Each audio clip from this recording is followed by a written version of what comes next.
તો છોકરાએ એવું કીધું, સર તમારો પેલો લેક્ચર ન હોય ને એટલે તમારો બીજો લેક્ચર ચાલુ થાય ને ત્યારે હું આવું છું. એક ટાર્ગેટ 10 વર્ષ પહેલા એવો હતો કે માણસ એન્જિનિયર બને તો વધારે પૈસા કમાય. તમારી અંદર રહેલી જે શક્તિઓ છે તેને તમે બહાર કાઢો તો તે એજ્યુકેશન છે. છોકરા ભણે તો 10માને મહત્વ આપે કે 12માને? કે શિક્ષક ને અલગ કરો તો સી અલગ થાય છે શિક્ષા. તો કહેતા મને ગર્વ થાય છે કે હું પોતે પણ એક વિદ્યાર્થી છું અને સતત આમાંથી શીખતો રહું છું. હું મહેનત કરીને એક દિવસ હું પણ પ્લેન ઉડાડીશ. તો એ આખી જર્ની સાંભળવું 2 મિનિટનું કામ છે, પણ એ કરવા માટે એને 20 વર્ષ લાગી છે. બાળકના સાયકલનું કેરિયર માતા પિતાના હાથમાં છે, પણ એના ભવિષ્યનું કરિયર એ ટીચરના હાથમાં છે. કે શું ખરેખર એજ્યુકેશન જીવનમાં મહત્વ છે?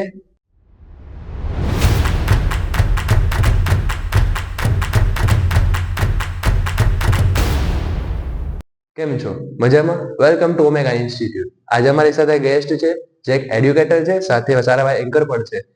એના મત મુજબ એજ્યુકેશન જીવનને કેમ પરિવર્તન લાવી શકે તથા જીવનમાં જે બધા પ્રોબ્લેમ ફેસ કરે છે એ આપણા જે એજ્યુકેશનમાં, આપણા જે એન્શિયન્ટ ટાઈમનું એજ્યુકેશન છે જેમાં ઘણા એવા પોઈન્ટ છે જે આપણી સમક્ષ રજૂ કરશે. તો દેવ સરને હું જણાવીશ કે એના વિશે થોડુંક ઇન્ટ્રોડક્શન આપે, કેમ કે હું કહીશ તો કદાચ થોડુંક અપૂરતું રહી જશે. First of all thank you so much Parth sir and Omega team. મારી રજૂઆત ઇન્ટ્રોડક્શન તમે બહુ સરસ રીતે કરી કે બહુ સારા એજ્યુકેટર છે, સાથે સારા એવા એન્કર છે, પણ આ બધી જ વસ્તુ મારી લાઈફને ઇફેક્ટ કરે છે જ્યારે મારી પાસે એજ્યુકેશન છે. તો first of all I am a educator, I am also writer, I am anchor and I am also student. તો કહેતા મને ગર્વ થાય છે કે હું પોતે પણ એક વિદ્યાર્થી છું અને સતત આમાંથી શીખતો રહું છું. આજે જે તમે પોડકાસ્ટનો જે આપણે વાત કરીએ છીએ અત્યારે હાલમાં, તેને અંતર્ગત વાત કરીએ તો એજ્યુકેશન ઇઝ એવરીથિંગ. આ વર્ડ બધાએ સાંભળ્યો છે, પણ ઘણા ખરા પ્રશ્નો તમને તમારા સ્ટુડન્ટ તરફથી આવતા હોય તેનું નિરાકરણ કરવા માટે જ આપણે ભેગા થયા છીએ. તો ફરીવાર મારું introduction, myself Dev Borisagar. I am a student with teacher. ખૂબ જ સરસ વિચાર છે તમારો. બહુ બધી વસ્તુ સાચી બી છે. ટીચર હોય તો સાથે સાથે એને ખુદને ડેવલપ કરવા માટે શીખવું પડે, તો વિદ્યાર્થી પણ બનવું પડે. હવે પેલો ક્વેશ્ચન કે શું ખરેખર એજ્યુકેશન જીવનમાં મહત્વ છે કે જે માત્ર ને માત્ર બધા લોકો ભણે છે, બધા લોકો શીખે છે એટલે શીખવું જરૂરી છે? આમ તો તમારો પહેલો ક્વેશ્ચન જ એજ્યુકેશન રિલેટેડ છે કે એજ્યુકેશન ભણવામાં જરૂરી છે કે નહીં. હવે ભણવું અને એજ્યુકેશન 2 વસ્તુ અલગ અલગ છે. પહેલા હું તમને એ વાતની થોડી માહિતી આપી દઉં. એજ્યુકેશન વર્ડ છે ઇઝ કમિંગ ફ્રોમ ધ એજ્યુગો, અને એનો મિનિંગ થાય છે ધ બ્રિંગ આઉટ. તમારી અંદર રહેલી જે શક્તિઓ છે તેને તમે બહાર કાઢો તો તે એજ્યુકેશન છે. ફોર એક્ઝામ્પલ, તમે સારા એવા સિંગર છો તો યુ આર એજ્યુકેટર. તમે સારા એવા ડાન્સર છો તો યુ આર એજ્યુકેટર. તમે સારી રસોઈ બનાવો છો, યુ આર અ કુક, તો પણ તમે એજ્યુકેટર જ છો. તમે આ વિદ્યા બીજાને શીખવાડી શકો છો. એજ્યુકેશન ઇઝ અ થર્ડ આઈ. એવી ત્રીજી આંખ છે, જે મહાદેવની જેમ ત્રીજી આંખ હતી તેની સાથે આપણે સરખામણી એજ્યુકેશનની કરીએ તો એ ત્રીજી આંખ છે કે જ્યાંથી હંમેશા શક્તિનો જ એક પ્રવાહ વહે છે અને ધારણ કરવાનું કામ માત્ર ને માત્ર વિદ્યાર્થીઓનું છે. તમે બસના બોર્ડથી લઈને કદાચ તમે કઈ ફરવા ગયા હોય, તમને સિમ્પલ એક્ઝામ્પલ સાથે કહું, મારી સાથે બનેલી ઘટના તમને કહું છું. એક વિદ્યાર્થીએ મને એમ પૂછ્યું, સર આજનું તમે છાપું જોયું? અને મેં આન્સર આપ્યો છે કે મેં છાપું વાંચ્યું. ઇઝ અ ડિફરન્સ કે તમે છાપાને જોવો છો અને છાપાને વાંચો છો. બુક્સને જોવી એ ભણવું છે, એમાંથી કંઈક મેળવવું, અંદર ઉતારવું અને બીજાને આપવું, મારા ખ્યાલથી એ એજ્યુકેશન છે. તો આઈ થિંક સો કે મારો આન્સર તમને 100% શ્યોરિટી ના આપી શકે, બટ આ મારા વિચારો છે. આ પ્રકારના શબ્દોને આઈ થિંક સો એજ્યુકેશન કહી શકાય.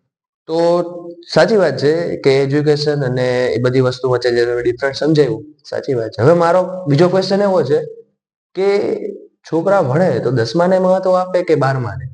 બીજી વસ્તુ કે અત્યારે પેરેન્ટ્સ છે ને તે સમાજને વધુ ફોકસ કરે કે સમાજના લોકો એન્જિનિયરિંગ કરે છે, ડોક્ટર કરે છે, મેનેજમેન્ટનો કોર્સ કરે છે, તો ખરેખર શું બધા ગાડીઓ પ્રવાહ જાય છે ઘેટા બકરાની જેમ? એ જરૂરી છે કે પેરેન્ટ્સે છોકરાનું માનવું જરૂરી છે કે નહીં મારા છોકરાને કેમાં રસ છે? અને સાથે સાથે કે કોલેજ એકચ્યુઅલી કઈ રીતે કરવી? બધા શું કરવા ખાતર કોલેજ કરી નાખે ડિગ્રી માટે, તો શું ફ્યુચર લાઈફની અંદર કોલેજ ઇમ્પોર્ટન્ટ છે કે નહીં? અને 10મા-12માનું શું મહત્વ છે? પર સર, તમારો જે ક્વેશ્ચન છે એનું રિલેટ કરું છું એક નાની સ્કીમ સાથે. હમણાં થોડી સમયની અંદર વિન્ટર સિઝન ચાલે છે, તો આપણે ઘણીવાર બોર્ડમાં 50% ઓફ, 60% ઓફ, તો માણસો ત્યાં વધારે એટ્રેક્ટ થાય છે કે મોટા મોટા શોપિંગમાં વધારે એટ્રેક્ટ થાય છે? તો બધાનો જવાબ એક જ આવે, સર જ્યાં 50% થી 60% ડિસ્કાઉન્ટ મળતું હોય અને બ્રાન્ડેડ વસ્તુ મળતી હોય ત્યાં જ જવાય ને, બીજે શા માટે જવું પડે? તો આ જે બિઝનેસ છે તે એજ્યુકેશન ઇન્ડસ્ટ્રીની અંદર દાખલ થઈ ચૂક્યું છે. જેમ કે વિથ એક્ઝામ્પલ તમને હું કહું તો એક ટાર્ગેટ 10 વર્ષ પહેલા એવો હતો કે માણસ એન્જિનિયર બને તો વધારે પૈસા કમાય, માણસ ડોક્ટર બને તો વધારે પૈસા કમાય. તો તમે જોવો છો અત્યારે નીટની એટલા ફાસ્ટેસ્ટ લોકો દોડે છે કે નીટની સીટ મળવી પણ અઘરી બની ગઈ છે. હું એક જ વસ્તુ તમને કહું છું કે બાળકને સાચું માર્ગદર્શન આપો. વાલીશ્રીઓ, તમને પણ એક અગત્યની સૂચના એવી છે કે આફ્ટર 10th પણ બાળક છે ઘણું ખરું કરી શકે છે, આફ્ટર 12th પણ બાળક ઘણું ખરું કરી શકે છે. તો તમે માત્ર તમારા નિજી વિચારો અને આપણે કહેવત છે ને કે ખાલી ચણો વાગે ઘણો, તો જે લોકો પાસે પૂરતું એજ્યુકેશન છે જ નહીં, તમને સલાહ આપે છે કે બાળકને 12th સાયન્સ કરાવો, તમને એવી સલાહ આપે છે કે તેને કોમર્સમાં જઈને સીએ કરાવો, પણ બાળકને પૂછો આ તમારી 4 આંખના સપના છે ને એ બિચારી 2 આંખને પૂરા કરવાના છે. તો તેના ખંભે ના જ બેસો, તમે નીચે ઉતરો અને એને ઉડવા માટે નીચે હૂંફનો એક ધક્કો આપો. એના માટે એક સિમ્પલ લોજિક એવું થઈ શકે કે બાળકને એવું ના કહ્યું કે ડોક્ટર બન્યા પછી તારો પગાર 2 લાખ રૂપિયા હશે. તમે બાળકને એવું પણ ના કહ્યું કે એન્જિનિયર બની તું 1-2 લાખ રૂપિયા કમા. જો તમારે એને ખરેખર પૈસા જ કમાવા હોય તો તમે એને ભણાવો નહીં, એને ગુંડો બનાવો. ગુંડો બનીને પૈસા કમાઈ શકશે, પણ એના બેટર ફ્યુચર માટે આવનારા સમયની અંદર કોની જરૂર છે તે મહત્વ તેને સમજાવો. બેટા અમારી વખતે આ વસ્તુ છે, તારા વખતે નહીં હોય, અત્યારથી ફોકસ કર, તારી લાઈફ ઈઝી બની જશે. તો એ પર કદાચ ફોકસ કરવાથી, બાળકને પૂછવાથી, અને આવી રીતે તમારી આપણે જે વાર્તાલાપ કરીએ છીએ એમ એક ફ્રેન્ડલી નેચર બને, બાળકને પૂછવાથી બાળકની અંદરની શક્તિઓ બહાર આવી શકે. તમે એક એક્ઝામ્પલ સાંભળ્યું છે કે સચિન તેંડુલકર ધોરણ 10 ની અંદર ઇંગ્લિશ વિષયની અંદર ફેલ થયા હતા. ઇંગ્લિશ સબ્જેક્ટ ફેલ થયા અને એના પેરેન્ટ્સે એને રમેશ તેંડુલકરે એપ્રિશિએટ કર્યા, કઈ વાંધો નહીં, બીજી વાર ટ્રાય દેજે. અત્યારે એ સચિન તેંડુલકરનું મરાઠી મીડિયમમાં 10th સ્ટાન્ડર્ડમાં ઇંગ્લિશના બુકમાં એક ચેપ્ટર આવે છે. તો એ આખી જર્ની સાંભળવું 2 મિનિટનું કામ છે, પણ એ કરવા માટે એને 20 વર્ષ લાગ્યા છે. અને એમાં મોટો હાથ રમેશ તેંડુલકર એટલે એના પિતાનો હતો. તેવા પિતા બનીને પણ બાળકને સાચું માર્ગદર્શન આપીને ઝીરોમાંથી હીરો બનાવી શકે છે. આ મારા વિચાર હું રજૂ કરું છું. વાલીઓને પણ આ વસ્તુ પર વિચાર કરવો જોઈએ. ખૂબ જ સાચી વાત કહી તમે. માતા પિતાથી મને યાદ આવ્યું કે આજકાલની માતાઓ છે, મમ્મી છે સ્પેશિયલ, તે છોકરાના ભવિષ્યને એને બહુ ચિંતા કરે છે. કેવી ચિંતા? તો કે મારા છોકરાને 10માની પરીક્ષા છે, 12માની પરીક્ષા છે, કે 12 નથી જાવું, રાત દી સુવે નહીં, શું થશે, કાલ પરીક્ષા છે, એ લખી શકશે કે નહીં, એને સારા ક્લાસીસ મળ્યા હશે કે નહીં, એને જે સ્કૂલમાં સર કરાવે છે સરખું ભણ્યો હશે કે નહીં, બહુ બધા ચિંતામાં એના મમ્મીની તબિયત બગડે. એ જોતા જોતા છોકરો એ ચિંતામાં છે કે મારા મમ્મીની તબિયત બગડી તો હું મારા લીધે બગડી. તો આના વિશે તમે જે પ્રકાશ નાખી શકો. સર, તમારી વાતને હું થોડુંક આપણા સાહિત્ય સાથે સરખાવું તો આપણામાં બહુ સરસ એવી એક વાત લખાણી છે કે મોઢે બોલું માં અને મને મારું બાળપણ સાંભળે, પછી મોટપની મજા મને કડવી લાગે જો ને કાગડા. મોઢેથી માં બોલવાથી આપણું બાળપણ આપણે સાંભળે. શું કામ બાળપણ સાંભળે ખબર છે? આપણે બધાનું બાળપણ જે છે ને એ માના છાયામાં જ આપણે મોટા થયા છીએ. પણ વી આર સો લકી કે આપણા મમ્મી છે એટલે બધા એજ્યુકેટેડ નહોતા. પણ અત્યારે હાલમાં રાજકોટ શહેરમાં હું ઘણી વાર જોઉં છું સર, એક્ટિવા પર જે સુપર માઉસ પોતાના બાળકની ચિંતા કરીને જતા હોય છે. મેં સુપર માઉસ ટાઇટલ આપ્યું છે. એનું રીઝન એ છે કે 3 વર્ષનું બાળક જ્યારે પોતે રમવા બહાર નીકળે ત્યારથી તેને ભણવાની શરૂઆત થઈ જાય છે. હમણાં મારી સાથે બનેલી ઘટના, રસ્તામાં મોવડી ચોકડી પાસે એક ઇન્સિડન્સ બન્યો. એક પેરેન્ટ્સ મને મળી ગયા, મને કીધું, સર મારી છોકરી 2 વર્ષની છે, તો તમારી પાસે તમારા ટ્યુશનમાં કે તમારા સ્કૂલમાં કે એવો કોઈ સ્કોપ ખરો કે એજ્યુકેશન સાથે જોડી શકે? અને મેં બહુ સરસ આન્સર આપ્યો કે હા બેન, તમે બાળકને અહીંયા મૂકી જાઓ, અમે ઘોડિયામાં નાખીને તેને હિચકાવશું. 2 વર્ષનું બાળક છે, જેને બિચારાને ચાલવાની ખબર નથી પડતી, તેને ભણવા મોકલો છો. 3 વર્ષ વાલી સાથે મારે સંવાદ થાય તો હું તમને એક સંદેશ આપું છું, તમને પણ સર કહું છું કે પેરેન્ટ્સમાં ખાસ કરીને મમ્મીના હાથમાં બાળક મોટું થતું હોય. આ મમ્મી 3 વર્ષના બાળકને ઓલી પીળા કલરની કૂતરા પકડવાની જે ગાડી આવે એ ગાડીમાં જતો બેસાડી દે. બાળક સવારે ભણવા જાય, 12:30 પાછું આવે, ફટાફટ વિડીયો દેખાડતા એને જમાડી દે, જમાડીને ફરજિયાત 1 કલાક રેસ્ટ લેવો જ જોઈએ એવું સાયકોલોજી કહે છે, એવું બાળકના મગજમાં ફિટ કરે છે. બાળક સૂઈ જાય, 2 વાગે ઉઠાડે, ફટાફટ એની લેસન ડાયરી જોઈને ફટાફટ એનું હોમવર્ક ખતમ કરે. હોમવર્ક ખતમ થયા પછી બાળકને 5 વાગે પોતાનું જે જેટ વિમાન છે એક્ટિવા લઈને પાછા રસ્તા પર નીકળી જાય, બાળકને મ્યુઝિક ક્લાસ છે. બાળક ત્યાંથી ફ્રી થાય, પાછો આવે, બાળકને ડાન્સ ક્લાસ, બાળકને ગિટાર ક્લાસ છે. એ તો છોડો, હમણાં મેં નવું સાંભળ્યું છે રાજકોટમાં કે બાળકને સ્વિમિંગ ક્લાસ છે. હવે એક બાળક ચાલતા શીખવું, તમે તરતા શીખવાડો છો. આ બાળકને એટલું બધું ભેગું કરી દે છે સર, કે બાળક 3 વર્ષથી માતા પિતાથી દૂર જાય છે. અને ખરેખર હકીકત એવી છે, અને મા બાપને પણ કહું છું કે આવા જે સુપર મોમ્સ છે, ઇન ફ્યુચર તમારું બાળક તમને 3 વર્ષ સાચવીને વૃદ્ધાશ્રમમાં મોકલે ને, તો તમે એને કઈ કહેતા નહીં કે તમે પણ બાળકને 3 વર્ષ સાચવ્યું છે. તો મારા ખ્યાલથી એક માતા તરીકેનો રોલ એ છે કે બાળકને ખાલી વિઝન આપો કે તારે આ બનવું જોઈએ, તને શું લાગે છે. એક સરસ ઘટના મેં બહુ સરસ સાંભળેલી વાર્તા કે એક જગ્યા પર એક મિત્રને જવાનું થયું બીજા મિત્રના ઘરે. એના ઘરે ગયા તો આખો અંધારાપટ વિસ્તાર, જ્યાં કંઈ પણ દેખાતું નથી. એટલે ઘરને એમ થયું કે જેમ કોઈનું મરણ થઈ ગયું હોય ને, કેમ સ્મશાન યાત્રા ગઈ બધું સુમસામ હોય, એવું સુમસામ એરિયામાં બધા બેઠેલા, ઘરની હોલની પણ લાઈટ નહીં. અને પપ્પા ઉદાસીમાં બેઠેલા, અને એ મિત્રે જઈને પૂછ્યું કે શું કે મિત્ર? તો ડાયરેક્ટ કીધું કે ભાઈ અવાજ ના કરતા. થોડી વાર મેં મિસિસ એટલે કે એના ભાભી આવ્યા ટ્રે લઈને. ટ્રેનની અંદર એક કેસરવાળું દૂધ હતું. તો ભાઈને એમ થયું કે મારા માટે લાવ્યા હશે. તો ભાઈ ઉભો થઈ કે ના ના, તમારા માટે નથી, ચિંટુ માટે છે. કેમ ચિંટુ માટે? ચિંટુને 12th કોમર્સની એક્ઝામ છે, બિચારો રીડિંગ કરે છે. એટલે અમે લાઇટ વધારે યુઝ નથી કરતા કે ટ્રેક્શન અહીંયા આવે. અમે ટીવીના કેબલ કાપી નાખ્યા છે, મોબાઈલનું રિચાર્જ નથી કરાવતા, એને બહાર નથી જવા દેતા. અને મેં જોયું તો ચિંટુ એક રૂમમાં બેઠો બેઠો પોતાનું કામ કરતો હતો. વાંચતો હતો કે વાંચવાની એક્ટિંગ કરતો તે પછીની વાત છે, પણ બેઠો બેઠો નું કામ કરતો હતો. જ્યારે 12th નું રિઝલ્ટ આવ્યું ને સર, મને મારા સ્ટુડન્ટ ચિંતા હતી, મને ચિંતા ચિંટુની હતી. અને ડાયરેક્ટ ત્યાં ફોન કરીને પૂછવામાં આવ્યું કે ભાઈ શું થયું ચિંટુને? તો કર્કશતા ભર્યા શબ્દો સાથે એવું કહેવામાં આવ્યું કે ચિંટુ તો 3 વિષયમાં ફેલ થયો છે. તો ભૂલ ક્યાં હતી વાલીની? વાલીની ભૂલ એ છે કે બધી જ સગવડતા તમે આપી દો છો, બધી સગવડતા આપ્યા બાદ તમે દરવાજો બંધ કરી દો છો. એના મનનો અને એના રૂમનો દરવાજો ખુલ્લો રાખો, બાળક તમને કંઈક કહેવા માંગે છે. તો બાળક સાથે બાળક થઈને રહેશો તો એનું ઘડતર થશે. ભણતર તો સ્કૂલ વાળા આપે જ છે. તો માતા પિતા તરીકે વરીડ થવાની જરૂર નથી, પણ એની સાથે વાર્તાલાપ કરવાની જરૂર છે કે તમારી ગંભીરતા માં એ દુઃખના દબાણમાં ઘસેડાઈ જાય છે. અને એને એમ લાગે છે જન્મ લઈને બહુ મોટી ભૂલ કરી. એટલે સર તમે જોતા હશો ન્યૂઝ ચેનલમાં 12 વર્ષના છોકરાઓ પોતાનું જીવન ટૂંકાવી દે છે. આવડા છોકરાને ડિપ્રેશન શું? જેને ખાવું નથી, પીવું નથી, કાંઈ નહીં, રખડવું છે, તો એક દિવસ એને રખડવાનું આપો.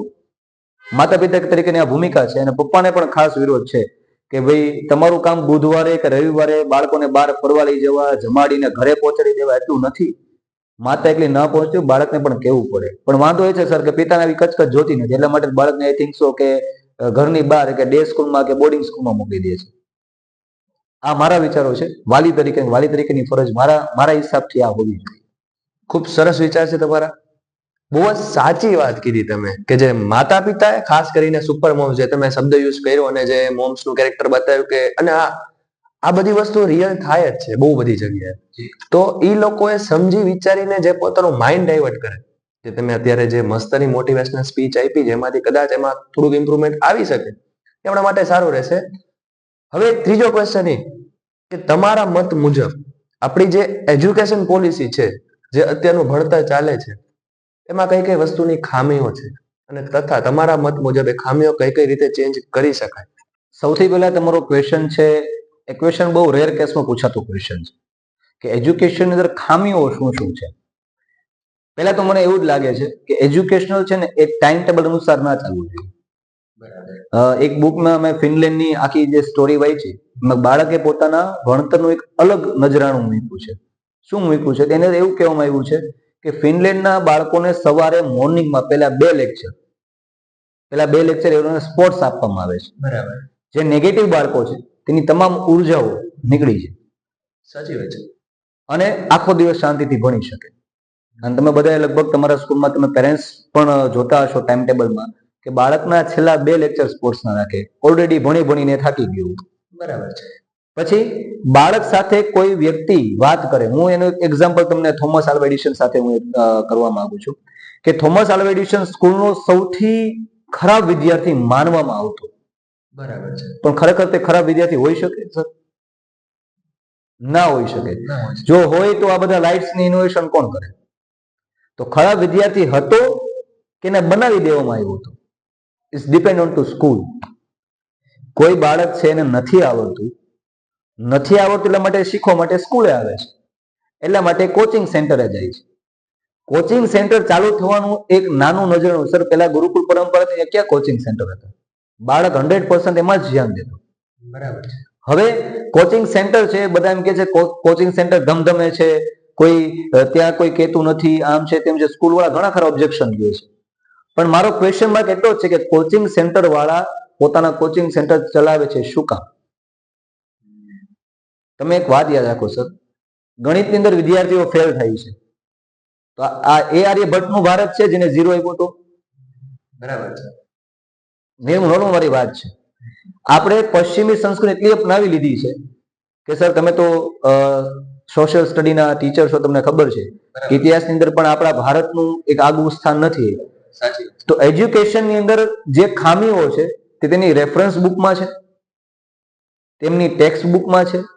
જે પણ કોઈ ટેક્સ્ટ બુક વાંચે છે તેને સમજી નથી શકતો, એ સમજાવવા માટે ટીચર રાખે છે, પણ અભૂતકાળ એવું થાય છે કે ટીચર પણ સમજાવી નથી શકતા. તો ખામી ક્યાંક ને ક્યાંક ટીચરમાં છે. 100%. કારણ કે આ એજ્યુકેશન ફિલ્ડને ભીષ્મ પિતામહની જરૂર નથી, ત્યાં અર્જુનની જરૂર નથી, તેને જરૂર છે દ્રોણાચાર્યની, તેને જરૂર છે વશિષ્ઠની, જે જ્ઞાન આપી શકે. ધનુષ ઉઠાવી બાણ કેમ ચલાવવું ને એ શીખવાડવાનું છે. ક્યાં ચલાવવું છે તો યોદ્ધા જોઈ લેશે. અત્યારે પ્રોબ્લેમ એ છે કે માણસ બે વસ્તુ પર ફોકસ કરે છે. મારો છોકરો કાં તો કોમર્સમાં જશે કાં તો તે સાયન્સમાં જશે. શું આર્ટ્સમાં જઈને આઈપીએસ તમારો છોકરો ના બની શકે? મને એક છોકરે બહુ સરસ ક્વેશ્ચન પૂછ્યો સર કે સર બિહારની અંદર સૌથી વધારે આઈપીએસ આઈએએસ કેમ થાય છે, આપણામાં કેમ એટલા બધા નથી? ત્યાં બે જ ઓપ્શન છે, કાં તો મજૂરી કરો, ગુંડો બનો, અને કાં તો આઈપીએસ બનો. જ્યાં સુધી તમારી પાસે પ્લાન બી રેડી છે ત્યાં સુધી તમારો પ્લાન એક સક્સેસ જવાનું જ નથી.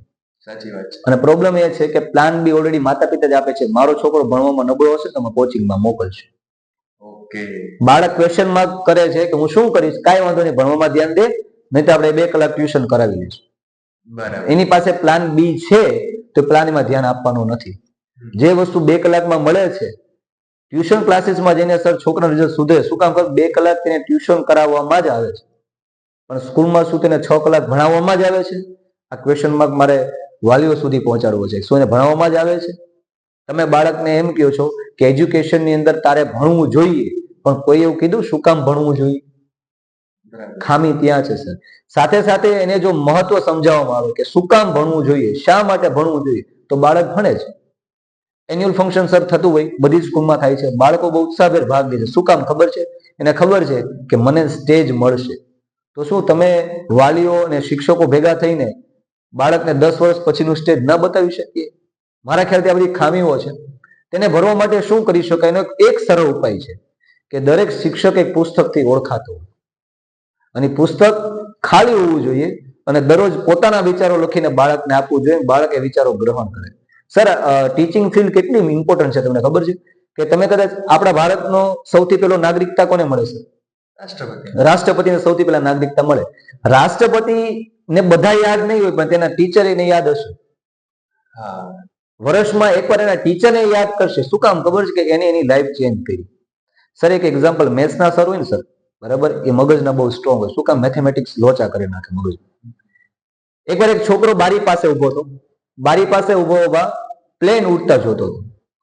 પ્લેન ને ઉડતા જોઈને સરનો લેક્ચર, સર ક્લાસમાં આવે, બધા છોકરા ગોઠવાઈ જાય, પણ આ છોકરો પ્લેન ઉડતા જોવે. અને સર મગજના તેજ કે હવે આજ પછી તે પ્લેન ઉડતા મારી બારીએ જોયું છે ને મારા લેક્ચરમાં, તો ક્લાસની બહાર કાઢી મૂકીશ. સેકન્ડ ડે સર પાછા આવે, પ્લેન ટેક ઓફ કરે છે, અને છોકરો ઉભો ઉભો પાછો જોવે છે.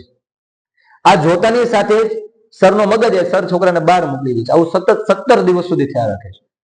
18મા દિવસે ટીચરને ભાન આવે છે, એને મગજમાં કંઈક થયું હશે કે આ બહુ જોયો, ચાલ હું લઈ જાઉં. એને એરપોર્ટે લઈ જાય છે. એરપોર્ટે જઈને જો આ ટેક ઓફ થાય છે, અને ટેક ઓફ કહેવાય, અને લેન્ડ કહેવાય. આવી રીતે પ્લેન છે ટેક ઓફ કરે, આટલી કેપેસિટી હોય, ત્યારે છોકરાની આંખમાં આંસુ આવી જાય છે, અને હાથમાં મુઠ્ઠી ભરીને ધૂળ મૂકીને કહે છે કે સર તમે મને આ ગુરુ જ્ઞાન આપ્યું છે, હું તમને ગુરુ દક્ષિણા આપું છું કે આજથી જેટલા વર્ષ મહેનત કરવી એટલી વર્ષ હું મહેનત કરીને એક દિવસ હું પણ પ્લેન ઉડાડીશ. અને એ વ્યક્તિએ સાયન્ટિસ્ટ સાથે રાષ્ટ્રપતિ બની પ્લેન ઉડાડી, એપીજે અબ્દુલ કલામ, જે બધા લોકો એને ઓળખે છે. આ સુબ્રમણ્યમ અય્યરે જો એને ન શીખવાડ્યું હોય, આવું ન કર્યું તો થાત. આપણો છોકરો ક્લાસમાં મોડો આવે છે, એક ટીચર તરીકેની ભૂમિકા તમને સમજાવું છું. ટીચર તરીકે ક્લાસમાં બાળક જ્યારે મોડો આવે ત્યારે આપણે સીધું શું કરીએ? એના કાન ખેંચીએ, એને બહાર ઉભો રાખીએ.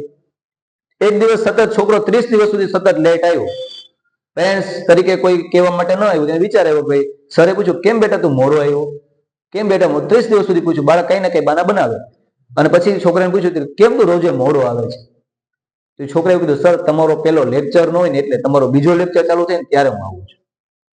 તો વિચાર કરો, પહેલા લેક્ચર વાળા શિક્ષકને એવું થવું જોઈએ કે મારો લેક્ચર કેમ આ સ્કીપ કરે છે. જો આ બદલાશે ને તો મારા ખ્યાલથી એજ્યુકેશન સિસ્ટમ બદલાશે. સાચે સર, ખૂબ જ સરસ હતી વસ્તુ તમારી, જે મને બી ઘણી નવી જાણવા મળી અને આઈ થિંક કે ઓડિયન્સને પણ બહુ જ બધું જાણવા મળશે. હવે નેક્સ્ટ ક્વેશ્ચન મારો એ છે કે એજ્યુકેશન ફિલ્ડની અંદર જે કે સ્કૂલની અંદર મેઇન 3 પિલર છે. I think first teacher, second એની સાથે જે ભણતો વિદ્યાર્થી અને થર્ડ વિદ્યાર્થીના પેરેન્ટ્સ.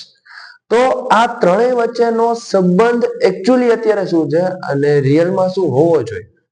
તો આના વિશે તમારો વિચાર રજૂ કરો. મારા ખ્યાલથી કોઈ ઇમારત બને છે તે ઘર ત્યારે બને જ્યારે પરિવાર રહેવા માટે આવે. કોઈ ઇમારત ઘરમાંથી સ્કૂલમાં ત્યારે પરિવર્તિત થાય જ્યારે શિક્ષકો ભણવા અને વાલીઓ ભરોસો કરી બાળકને ભણવા માટે મોકલે. આ બે વસ્તુ વચ્ચે જો આપણે વાત કરીએ તો અત્યારે હાલની પરિસ્થિતિ કેવી છે કે દરેક ટીચર પોતાના પ્રોફેશનથી ટીચર હોય, સારું ભણાવતા હોય, ટેક્સ્ટ બુકનું બધું એને લર્ન કરાવતા હોય, તે છતાં પણ વાલીઓનો પ્રેશર માર્ક છે કે તમારા ટીચર મારા બાળક પાસે કંઈ નથી કરાવતા. હાલ કે ક્વેશ્ચન માર્ક એવો હોવો જોઈએ કે મારો બાળક સર કેમ કંઈ નથી કરતું. ઘણા ખરા પરિબળો રજૂ થાય છે. પેરેન્ટ્સ જ્યારે પેરેન્ટ્સ મિટિંગમાં આવે ત્યારે તમે જોતો હોય ક્યારેક કોન્ટ્રોવર્સી એવી વહી ગઈ હોય કે વાલીઓ છે તે ટીચર પર હાવી થઈ છે. ક્યારેક એમ કે તમારે મારા બાળકને અમે આના માટે મોકલીએ છીએ, મારા બાળકને સારું લખતા તમે એના માટે મોકલીએ છીએ, પણ ખરેખર વાલીઓ મારી એક સિમ્પલ રજૂઆત છે, તમે બાળકને સ્કૂલે મોકલો છો એવું બાળકને શા માટે કહો છો? તમે વાતાવરણ એવું બનાવો કે બાળક સ્કૂલે આવે તો સ્કૂલે જા છો, અમે મોકલતા નથી. પહેલેથી જ ક્વેશ્ચન માર્ક ચાલુ થઈ જાય છે. એક તમને સરસ એવી ઘટના સાથે હું એને જોડું. એક પેરેન્ટ્સ ટીચર પાસે જઈને એક એવો પ્રશ્ન મૂકે છે કે સર મારા બાળકને મારે ભણાવવો છે તો મારે ભણાવતા પહેલા એને કઈ ભણાવવું પડશે? મારે મારા બાળકને સ્કૂલમાં એન્ટર કરવો છે એની પહેલા મારે એને બ્રેઇન વોશ કરવું પડે, કઈ કરવું પડશે? પણ ખરેખર એવું નથી. બાળકને સ્કૂલે આવવું ગમે છે. હું તમને એક સિમ્પલ વાત કહું છું, પણ મા બાપ શું છે ખબર, બાળકને હંમેશા નાનો જ સમજે છે. એક સિમ્પલ એક્ઝામ્પલ બધાના ઘરમાં વાલીઓ પણ જોતા હશે, આપણા બધાના ઘરમાં હોય કે મમ્મી પપ્પા જ્યારે ઝઘડો કરે ને ત્યારે બાળક છે ને વચ્ચે આવીને સમાધાનનો રસ્તો ગોતે. 5મા ધોરણનો બાળક છે, મમ્મી પપ્પા એ ઝઘડો કરે છે, બાળક મમ્મીને જઈને એમ કહે છે કે મમ્મી તને પપ્પાની ખબર છે ને, તું સમજ ને. સાચી વાત છે. બાળક પપ્પા પાસે જઈને એમ કહે છે કે પપ્પા તમને તો ખબર છે ને મમ્મી થાકી હોય કઈ ને કઈ બોલતી હોય, જવા દો ને. બેનું સમાધાન એટલા માટે કરાવે છે કારણ કે બાળકનો સ્વાર્થ અકબંધ રહે. બરાબર છે. મા બાપ અલગ થઈ જશે તો બાળકને કઈ મળવાનું નથી. તો મારો એક સિમ્પલ એક નાનો વિચાર એ છે કે બાળક તમને સમજે છે તો તમે પણ બાળકને સમજો. આ વાત એ બાળકની અને માતા પિતા, બાળક અને માતા પિતા બંને હાવી થઈ જાય છે ટીચર પર. નવી એજ્યુકેશન સિસ્ટમ પ્રમાણે જોવા જઈએ, બહુ સરસ લખેલી એક ગઝલની એક કડી મને અત્યારે એમાં યાદ આવે કે પહેલાના સમયમાં ભણવાની રીત શું ખોટી હતી? માસ્ટર સાહેબ જ્યારે મારતા કે પહેલાના સમયમાં આ ભણવાની રીત શું કઈ ખોટી હતી? અત્યારે તારા રૂપિયા કરતા મારી પાવલી ત્યારે મોટી હતી. એનું રીઝન છે કે બાળકને જ્યારે કોઈ જગ્યાએથી બહાર નીકળવાનો રસ્તો ના મળે ત્યારે ગુરુ બતાવે છે. અત્યારે ગુરુ છે એ ટીચર બની ગયા. ખરી ટીચ બાળક લર્ન કરે અને આપણે ટીચ લર્ન ચોક એન્ડ ટોક વાળી સિસ્ટમ સર થઈ ગઈ છે. 100%. અને અત્યારે ખરેખર એમાં ચેન્જીસ એવા લાવી શકાય કે પહેલાના સમયમાં ગુરુકુળમાં બાળક ભણવા માટે જતું ને 12 વર્ષ માટે માતા પિતા મળવાય ન જતા. પેમ્પરિંગ ઝોનમાંથી બાળકને બહાર કાઢીએ. સામાન્ય શરદી ઉધરસ થઈ ગઈ હોય એમાં ટીચરનો કોઈ વાંક નથી. બાળક હેડ ડાઉન કરીને સૂતું હોય એને સ્ટ્રોંગ બનાવવા માટે ઊભું કરે છે. મા બાપ એવો લેટર લખે છે મારા બાળકને તમારે કંઈ નહીં કહેવાનું. એને બાળક 10 વર્ષ પછી તમારી સામે ઊભો હોય તો તમે પણ કઈ નહીં કહી શકો. 100%. હાલમાં ટીચરના હાથ બંધાયેલા છે. શસ્ત્ર અને શાસ્ત્ર ધારણ કરવાની તાકાત શિક્ષકમાં છે. શિક્ષકનો સર અર્થ શું થાય? ઘણા એમ કે છે કે ભાઈ મને જ્યાં હું શિક્ષકમાં જાઉં ને એક લાઈન મને બધા કહે કે શિક્ષક કભી સાધારણ નહીં હોતા, પ્રલય નિર્માણ ઉસકી ગોદ में ખેલતે.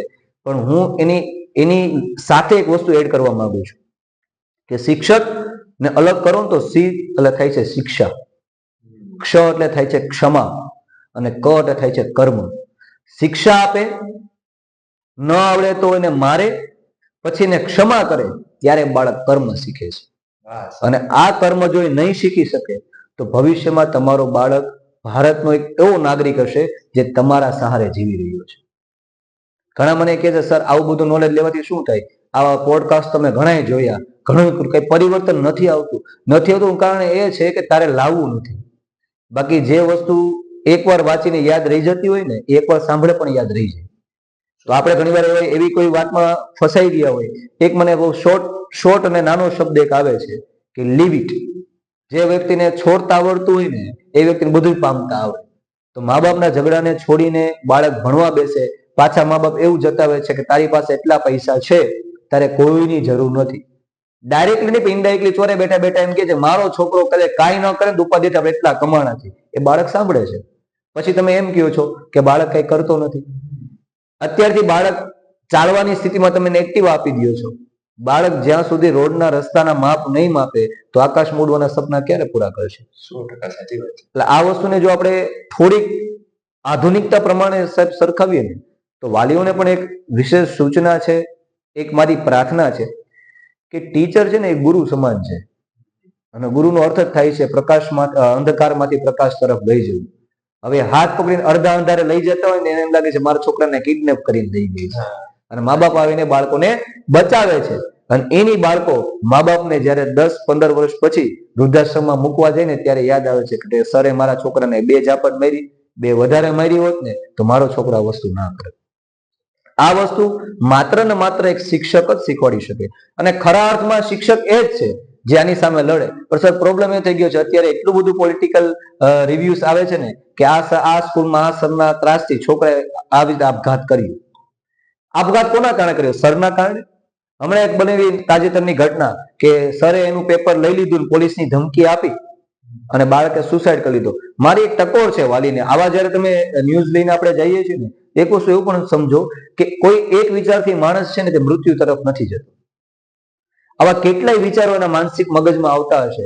એટલા માટે કહું છું કે આપણા જૂના સમયની અંદર બાળ વાર્તાઓ હતી, બાળ સભા થતી, ત્યાં બાળક ખિલખિલાટ હસીને પોતાનું મન છે ને શાંત કરતો. હવે વાંધો એ પડ્યો છે કે મા બાપ પોતાના પર્સનલ મેટરમાંથી બહાર નથી આવતા અને બાળકના મેટરમાં ધ્યાન નથી દેતા. મારી સાથે બનેલી ઘટના, મારા એક મિત્ર છે મયુરભાઈ કરીને, એનું બાળક છે 9મા ધોરણની અંદર સ્કૂલમાં ભણે છે. એમ એને ડે સ્કૂલમાંથી એને હોસ્ટેલમાં શિફ્ટ કરાવ્યું. એ બાળક 7 દિવસ માટે ઉત્તરાયણના વેકેશનમાં ઘરે 7 દિવસની લીવ લઈને ઘરે આવ્યો. આખું ફેમિલી ભેગું છે. બાળક હતાશ બેઠું છે.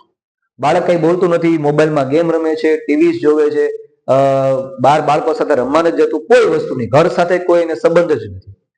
એ બાળકને જયારે મેં હોસ્ટેલમાં પાછા છોડવા ગયા ને તો કારનો દરવાજો ખોલી સામાન લીધા વગર એના મિત્રોને જોઈને ડાયરેક્ટ દોડીને ત્યાં વયો ગયો.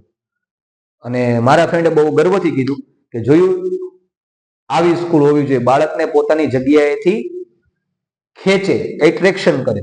ત્યારે મેં કીધું દોસ્ત, સ્કૂલ બહુ સારી છે કે બાળકને સાચવે છે, તારામાં કઈક કમી છે, તું બાળકને સાચવી ન શકે. તારો બાળક તારી પાસે ખુશ નથી, એના મિત્રો સાથે ખુશ છે. તો આ જે વસ્તુ છે ને થોડીક મારા વાલીઓને મારા 2 હાથ દેજો, મસ્તક ઝુકાવીને પ્રાર્થના છે કે આ વસ્તુને તમે થોડીકથી સિરિયસલી લેજો. બાળક તમારાથી દૂર થાય છે એનું નજીક રાખજો. આ મારા વિચારો હું રજૂ કરું છું.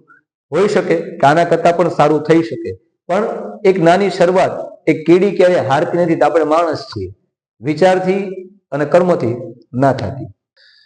ખૂબ જ સરસ સર. આઈ થિંક આ કોઈ એજ્યુકેશન પર્પઝ થી પોડકાસ્ટ મને અત્યારે નથી લાગતો, એક લાઈફ લર્નિંગ લાગે છે for as a student, as a parents and also as a teacher, કે પોતાના જીવનમાં જે ઘણું શીખવાનું બાકી છે, આઈ થિંક તમારા શબ્દથી, તમારી વાતથી અને ખાસ કરીને તમારા વિચારથી બહુ બધા લોકોનું જીવન પરિવર્તન થશે જો આને વ્યવસ્થિત ગ્રહણ કરશે તો. કેમ કે ઘણી વસ્તુ એવું થાય છે કે જોઈ લે છે, સાંભળી લે છે, પચા હતા એને રેગ્યુલર રૂટીન, પણ આઈ થિંક જીવનમાં એ જ મોટી મિસ્ટેક કરે છે લોકો, કે પોતાની એજ યુઝ્યુઅલ લાઈફમાં કન્ટિન્યુ ઘસાવું પીટાવું. તો આઈ થિંક બહુ જ મસ્ત પોડકાસ્ટ હતો. બહુ જ મને ખુદને પર્સનલી જાણવા મળ્યું. બસ આ પોડકાસ્ટમાં અંતમાં તમે તમારી રીતના કોઈ 2 શબ્દ ટીચર માટે અને તમારા મનની વાત, તમારા જે દિલની નજીક વાત હોય એ શેર કરો તો આઈ થિંક એન્ડિંગ આપણો બહુ જ મસ્ત બ્યુટીફુલ રહે. આમ તો પાર્સર આપણે અંત તરફ જઈએ છીએ, વાતો કરતા તો દિલ અંબાય અને રાત ટૂંકી થાય. પણ એક શિક્ષક હાલમાં જે સફરિંગ કરી રહ્યો છે, હું પણ એક શિક્ષક છું એટલે નથી કહેતો, પણ હું એક સારો લેખક પણ છું ને મને ગમે છે કે લોકો સાથે ઇન્ટરેક્ટ કરું. મેં ઘણા ખરા ટીચર સાથે વાતચીત કરી. તમારા જેવા યંગસ્ટર્સ ટીચર હોય જે પોતાના ફિલ્ડમાં બધું જ કરવા માટે રેડી હોય કે ભાઈ બાળકને રાત્રે મોડા સુધી ભણાવવું, બાળકને એક્સ્ટ્રા ટ્યુશન કરાવવું, બાળકને કોઈ પણ અસાઇનમેન્ટ આપવા કે કોઈ પણ રીતે રેડી હોય. પણ છેલ્લે એ હપ્તાય ક્યાં જાય છે કે એ બાળક 50 વર્ષ સુધી એ ટીચરને મળવા માટે પાછો નથી આવતો. રાજકોટના એક પ્રખ્યાત એવા સર જે બાળકને આગળ વધવા માટે પૈસા ટકાથી લઈને ચોપડા સુધીની અને રહેવા માટે રૂમની પણ અલગ વ્યવસ્થા એમણે કરી આપી. અને એ બાળક જો તમે એટલો હોશિયાર, એટલો પાવર દો પોતાના ભણતરમાં કે આઈઆઈટી માટે સિલેક્ટ થઈ ગયો, આઈઆઈટીમાં એડમિશન મળ્યું ત્યારે એનું ફંક્શનની અંદર એનું સ્વાગત કરવામાં આવ્યું. અને ત્યાં માઇકમાં એને બોલવા માટે જ્યારે એને ઉપર કરીને માઇકની અંદર જે બોલવા ગયો ત્યારે એના શબ્દ એવા હતા કે હું મારી મહેનતથી અહીંયા પહોંચ્યો છું. અને સર પોતાના ફિલ્ડને ત્યાં મૂકીને પાછા ઘરે આવતા. મારો કહેવાનો મતલબ એટલો છે, કોઈ પણ બાળક છે પોતાના નસીબના આધારે, પોતાની આવડતના આધારે આગળ વધતો જ હોય છે. પણ એક ટીચર હોય, નાનું બાળક સાયકલ ચલાવે ને તેની પાછળ કેરિયર આવે. માતા પિતા કેરિયર પકડવા માટે બાળક પેન્ડલ મારવા માંડે, માતા પિતા શું કરે? કેરિયરને છોડી દે. બાળકના સાયકલનું કેરિયર માતા પિતાના હાથમાં છે, પણ તેના ભવિષ્યનું કરિયર એ ટીચરના હાથમાં છે. જ્યારે બાળક છે તે પેન્ડલ મારતા શીખી જશે ને ત્યારે ટીચર મૂકી દે, પણ બાળકને એ ન ભૂલે કે જ્યારે પેન્ડલ નહોતો મારતા ને ત્યારે ટીચર એનું કરિયર પકડી રાખ્યું હતું. એના કારણે તેની સાયકલ ચાલતી હતી. બાળકો ભૂલી જાય છે, પણ એક ટીચરની વેદના હું તમને કહું છું કે આટલું બધું થયા પછી પણ ટીચર કેટલો ઉદાર છે. જ્યારે પણ મળે ત્યારે બાળકોને જોઈને ખુશ થઈ જાય. પોતાના બધા જ ટેન્શન, કોઈને બેંકનો હપ્તો આવે છે તેનું ટેન્શન હોય, કોઈના ઘરે ઝઘડો થયો છે એનું ટેન્શન હોય, કોઈ હજારો ટેન્શન બાળકની સામે જ્યારે પ્રસ્તુત થાય ને ત્યારે મોઢા પર તો સ્માઇલ જ હોય. એનું એક સિમ્પલ વાત એવી છે કે દરેક શિક્ષક પોતાની અંદર એક નવી ગરિમા લઈને જીવતો હોય છે. અને તે ગરિમાની અંદર વાત કરું તો બહુ સરસ લખેલી એક ગઝલથી મને યાદ આવે અને આ શબ્દોનો અંત તરફ લઈ જવા માંગુ છું. એટલે ટીચરને સમર્પિત એક ટીચર કેવો હોય? સદાય હસતો એનો ચહેરો હોય, લલાટ એનું ચમકતું હોય, બંને હાથની અંદર માત્ર સરસ્વતીને આપવાની એક ક્ષમતા હોય એવો ટીચર હોય. અને સદાય હસતો ચહેરો જોઈને બહુ સરસ કોઈ લખેલું છે કે જીત પર હસતો રહ્યો ને તે હાર પર હસતો રહ્યો. કોઈ જીતે કોઈ હારે, કે જીત પર હસતો રહ્યો તે હાર પર હસતો રહ્યો, એ ફૂલોની શૈયા સમજીને અંગાર પર પણ હસતો રહ્યો. અને એ જિંદગી એની જિંદા દિલીને તું દાદ દે. એ જિંદગી એની જિંદા દિલીને તું દાદ દે કે તે ધરી તલવાર ને તલવારની ધાર પર હસતો રહ્યો.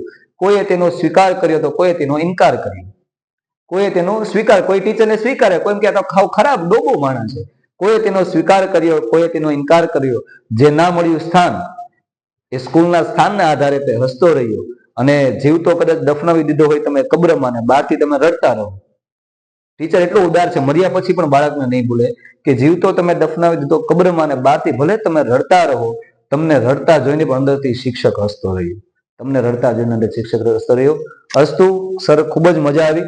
અને વાલીઓને ફરીવાર એક સૂચના છે, બધા શબ્દો મારા વિચારો છે, પણ તમારા વિચારો તમારા બાળકની અંદર પ્રસ્તુત થાય તે માટે આપણે ઇન્સ્ટિટ્યૂટ દ્વારા, ઓમેગા ઇન્સ્ટિટ્યૂટ દ્વારા આપણે આ પોડકાસ્ટનું આયોજન કર્યું હતું. આવા જ સફળ પ્રયત્નો જો બધી શિક્ષક સંસ્થા કરવા માંડે, બધા શિક્ષકો, બધા શૈક્ષણિક સંસ્થાઓ કરવા માંડે તો આઈ થિંક બાળકના આપઘાતના જે સુસાઇડ કેસ છે એ ઝીરો થઈ જાય. Thank you so much once again sir. અરે આભાર તો હું માનું છું સર તમારો, કે શિક્ષક તરીકે જે તમે કીધું એ વાત તો મેં વ્યવસ્થિત ગ્રહણ કરી. સાથે આઈ થિંક આપણી જે પબ્લિક છે, જે આ વિડીયો જોવે છે, આપણા વ્યુઅર્સ છે, તેના સુધી પણ બહુ જ સારી વાત પહોંચી હશે. તો આ રીતે આપણા રાજકોટ વાસીઓ છે, તેમજ જે ગુજરાતના લોકો છે જેને આ પોડકાસ્ટમાં બહુ બધું જાણવા મળ્યું હશે, પોતાના જીવનમાં અપ્લાય પણ કરશે. પણ એક વસ્તુ એવી છે કે તમારા અરે સર આભાર તો હું તમારો માનું છું કે જે તમે એઝ અ ટીચર તરીકે બધી વાત કહી તે તો ઓફકોર્સ અમે ટીચર્સ એપ્લાય કરશું જ. સાથે સાથે અમારા જે વ્યુઅર્સ છે, જેમાં આઈ થિંક ટીચર્સ હશે, સ્ટુડન્ટ પણ હશે, સાથે પેરેન્ટ્સ પણ હશે, તે પણ એની રોજિંદા લાઈફમાં બધી વસ્તુ અપ્લાય કરશે અને જીવનને એક સ્ટેપ વધુ આગળ લઈ જશે. તો અમારા આજ ઓમેગા ઇન્સ્ટિટ્યૂટમાં આવા બહુ બધા પોડકાસ્ટ અમે મૂકશું, જેમાં રોજિંદા જીવનમાં ઉપયોગ થતી વસ્તુ, સાથે સાથે પોતાની ફિલ્ડમાં ઉપયોગ થતી વસ્તુઓ, સાથે જીવન પરિવર્તન કરી શકે એવા વિચાર પણ રજૂ કરશું. તો આપણા વ્યુઅર્સ છે, as a teacher, as a student, as અ વિદ્યાર્થી, કોઈના બી મનમાં કોઈ પણ વસ્તુ શેર કરવા માંગતા હોય અથવા તો કોઈ પણ ટોપિક વિશે કહેવા માંગતા હોય તો કોમેન્ટ સેક્શનમાં કહી શકશે. તો અમે એના પણ બહુ બધું કામ કરશું. તમે જે રીતના તમારી કિંમતી સમય અમને આપ્યો અને તમારી પાસે અઢળક નોલેજ છે, એમાં તમને બસ એક પેજ તરીકે આપ્યું, કેમ કે જે બહુ બધું નોલેજ છે જે તમે એમને શેર કરશો. તો ખૂબ ખૂબ આભાર એના માટે.